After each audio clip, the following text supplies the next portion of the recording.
गाड़ी आगो को चलुला ड्राइवर भी रास्ता मापिचुपी गाड़ी चलाउथिले। कार पछ सीट रे बसिथिले मां और तांको झियो। हेले हठात आसला मृत्यु।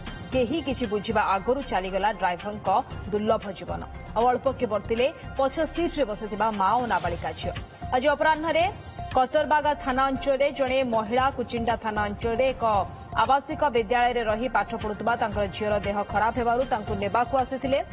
निज कार जोगे ड्राइवर सांगरे झील को नहीं घर को फेरुवा बेले कुचिंडा मुख्यालय पूर्णा बसस्टाण्ड निकट साप्ताहिक बजार रास्तार हठात ड्राइवर जनक छाती में जंत्रणा अनुभव कर छाटीपिटी होई सीट्रे पड़ जाते संगे संगे प्राणवायु उड़ी जाता। तुरंत स्थानीय लोके गाड़ी को स्टार्ट बंद कर मां और झील को उद्धार करते। मृतक